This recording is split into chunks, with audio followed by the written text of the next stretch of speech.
Outra coisa interessante que está dando um nó na cabeça de parte da esquerda é que o Hamas apoiou o Talibã, publicamente apoiou o Talibã. Você sabe que ontem tem gente me cobrando que eu estava falando daquele primeiro artigo do PCO, em que eu já te falei que eu achei aqui um exagero, que eu achei delirante aquela história de vocês colocarem que a vitória do Talibã representava os povos oprimidos do mundo. Eu acho que isso induz a uma interpretação ruim do que vocês querem falar. Mas, enfim, essa é uma interpretação, digamos assim, semântica de uma manchete de jornal.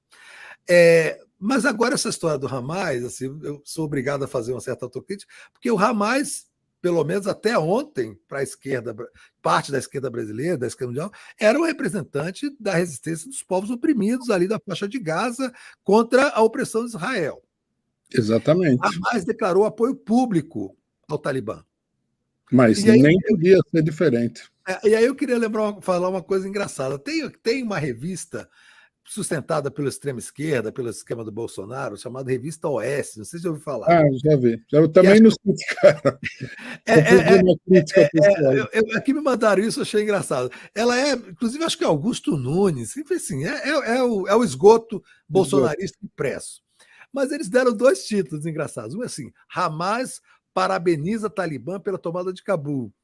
Sabe qual é a outra notícia? Hamas apoia a volta de Lula. Eles criaram um silogismo.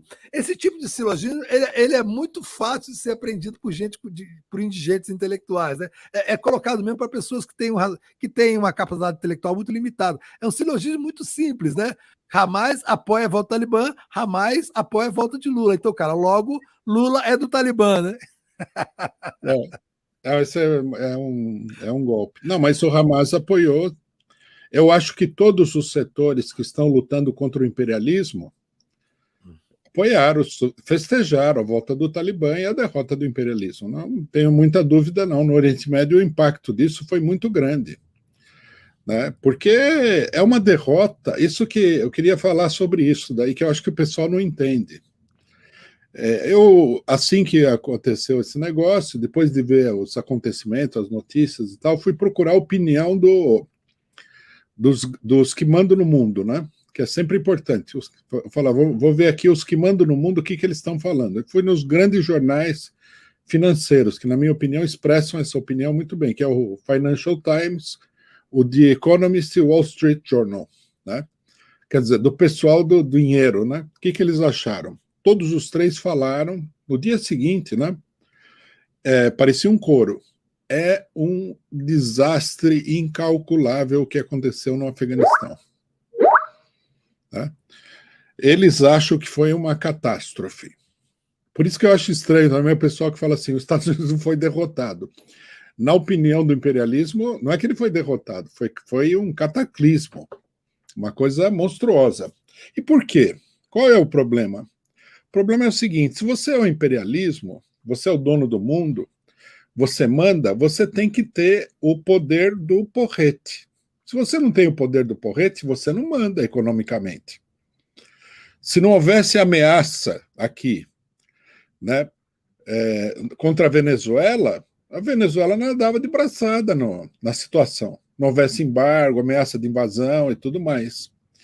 Quando você é derrotado dessa maneira humilhante, catastrófica, né, que aconteceu, o que acontece? Todo mundo percebe que você é fraco, que você não dá no couro, você não dá conta da situação.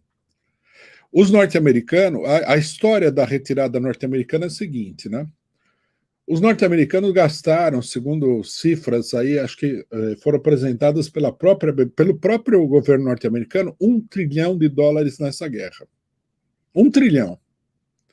Você imagina o sorvedouro de dinheiro que não foi essa guerra.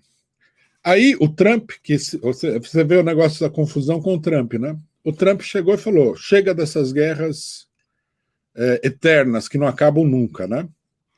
E negociou com o Talibã, o Trump chamou o Talibã e negociou com o Talibã a retirada das tropas norte-americanas, gradual e tal, né? Era o que o Trump tinha em vista. Quando o Trump saiu, o Biden foi retirar as tropas e fez uma loucura. Retirou tudo de uma vez, sem, né, Eu acho que ele, pressionado ali pelos militares, que estavam vendo que a situação era insustentável, ele tirou tudo de uma vez e o negócio explodiu. Isso daí mostrou a debilidade do imperialismo diante do mundo. Agora todo mundo vai levantar a cabeça, é isso que vai acontecer. A China, por exemplo, os chineses, eles deram uma declaração que eu fiquei até espantado, porque os chineses são muito comedidos, né? Mas eles deram uma declaração que eles falaram o seguinte para o governo de Taiwan: olha o que acontece com os aliados norte-americanos. Eu vi isso também. Então, você imagina, o recado é mais ou menos assim: falou, o chinês gigantesco chegou em Taiwan e falou o seguinte: e se eu atacar você aí, como é que você vai ficar? Você vai chamar os norte-americanos? E a hora que eles forem embora, né? Você vai lutar, né? Você vai perder, você vai se ferrar na minha mão aqui. Tá pulando em cima de avião, né? Aquelas cenas das pessoas caindo nos aviões, aquilo é uma coisa absurda, louca, né, Rui? Deve ter dado um frio na espinha de todo mundo que apoia os norte-americanos bolsonaristas, né? Porque os caras sabem que a hora eles vão embora. Vão embora não porque eles, assim, deixou de ser um bom negócio, Rui. A lógica é capitalista, deixou de ser um bom negócio. Já devem ter tirado tudo que podia ter tirado do Afeganistão. Já devem ter extraído tudo. Não chegou a tanto, viu, Leandro? Eu acho que o sentido da operação de retirada é, primeiro, prejuízo. Prejuízo, exatamente. Prejuízo muito grande. Segundo, que eles viram que não ia dar. Né? Que para você conseguir controlar a situação, você teria que gastar muito mais de 1 trilhão, e mesmo assim ia ser muito difícil, que o povo estava contra. Eles mesmos reconheceram. E os Estados Unidos têm outras prioridades. Os Estados Unidos têm que travar aqui um enfrentamento militar com a China, na região da China. E a China não é o Afeganistão. A Sim. China é um colosso. Teve um cara aí que falou para mim que, na questão dos bandeirantes, né, nós falamos, os bandeirantes triplicaram o território nacional, criaram o Brasil do tamanho que ele é hoje. Daí ele falou, isso aí não tem importância. Nós vamos ver a importância do tamanho agora. Porque os Estados Unidos não invadem a China. Invade o Afeganistão, que é pequenininho. Ele bate no pequenininho, mas no grandão, ele não invade. Imagina quanto custaria uma guerra dos Estados Unidos com a China. Dava 1 trilhão por semana, não é 1 trilhão em 20 anos. E 1 milhão de mortos por mês, né? 1 milhão de mortos por mês. E os chineses, nesse sentido, têm muito mais condição de ter 1 milhão de mortos do que os próprios Estados Unidos.